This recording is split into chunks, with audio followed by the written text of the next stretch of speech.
Hi everyone, welcome to ebit cash और स्वागत है आपका एक और एपिसोड में जिसका नाम है चार्ट ऑफ द वीक। जिसमें हम हर हफ्ते चर्चा करते हैं एक ऐसे चार्ट की जिसमें हमें कुछ खास पैटर्न्स दिखते हैं, कुछ खास एक्टिविटीज दिखती हैं या कुछ ऐसा दिखता है जिससे हमें लगता है कि आगे आने वाले समय में इस चार्ट, स्टॉक या कंपनी पे किसी भी तरह का अपवर्ड या डाउनवर्ड मूवमेंट बन सकता है। चलिए चलते हैं चार्ट पे और देखते हैं इस हफ्ते के चार्ट ऑफ द वीक को। आपके सामने जो चार्ट है वो इंजीनियर्स इंडिया का है। ये काम क्या करती है? अगर इंजीनियर्स इंडिया को देखें तो ये इंजीनियरिंग कॉन्सेप्ट और सपोर्ट प्रोवाइड करती है बहुत सारे कंपनियों को। अगर इसके व्यापार को हम गौर से देखें तो ये एक सर्विस प्रोवाइडर है और सर्विस प्रोवाइडर और मैन्युफैक्चरिंग कंपनीज में बहुत सारे अंतर होते हैं। जैसे कि आप जो सर्विस प्रोवाइडर कंपनी है उसके सेल्स ग्रोथ को नज़रअंदाज कर सकते हैं, लेकिन अगर कोई मैन्युफैक्चरिंग कंपनी है तो उसके सेल्स ग्रोथ को हम बिल्कुल नज़रअंदाज नहीं कर सकते। चूंकि इंजीनियर्स इंडिया एक सर्विस प्रोवाइडर कंपनी है, इसीलिए हम सेल्स ग्रोथ को इग्नोर कर सकते हैं। इसके पीछे के रीजन क्या है? इसके पीछे एक कॉमन सा रीजन है। जब आपके पास कोई मैन्युफैक्चरिंग कंपनी होती है तो आप जब तक सामान को बेचते नहीं हो तब तक आपका सेल्स ग्रोथ दिखता नहीं है, और जब तक आप सामान बेचोगे नहीं तो प्रॉफिट नहीं कमाओगे। इसीलिए सेल्स ग्रोथ वहां इंपॉर्टेंट हो जाता है।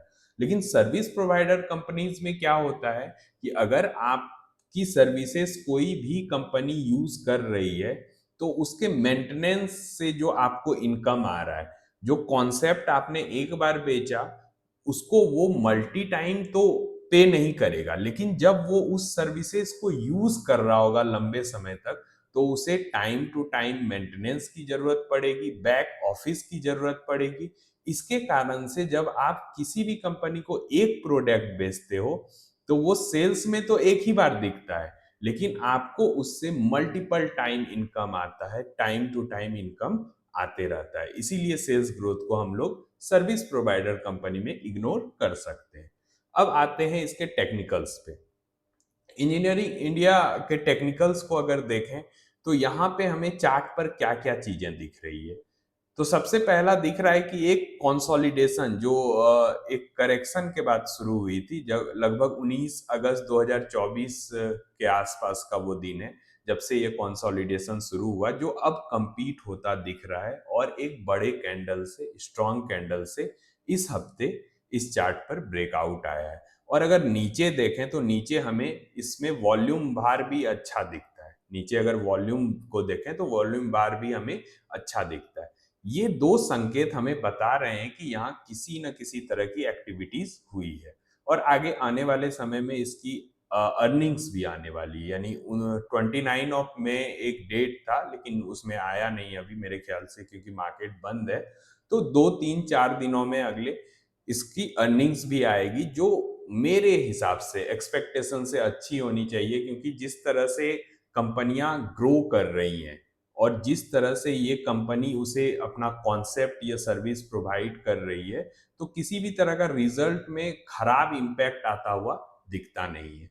तो टेक्निकली अगर हम देखें तो ये ब्रेकआउट और नीचे का वॉल्यूम बार हमें साफ साफ बता रहा है कि इसमें अब शायद ऊपर का मूवमेंट आ सकता है। अब ऊपर का जो मूवमेंट होगा वो कहाँ तक हमें दिखता है, तो पहला रेसिस्टेंस जो हमें दिखता है वो 288 पर दिखता है। और क्या अभी यहाँ पे पोजीशन हम बना सकते हैं? मेरी राय क्या है उसमें, तो बिल्कुल ये सही प्राइस पर है और इसने ब्रेकआउट भी स्टेब्लिश किया है। तो 229 एक सही जोन है। 230 से 235 का एक जोन है जो सही जोन है इसके खरीदारी के लिए, और जो पहला टारगेट हमें है वो 280 85 90 के आसपास है। उसके बाद जब ये स्टॉक 280 के आसपास पहुंचेगा तो हम उस समय के स्थिति को देखकर इसको फिर से एनालाइज करेंगे और फिर बताएंगे कि इसके आगे क्या क्या पॉसिबिलिटीज हैं।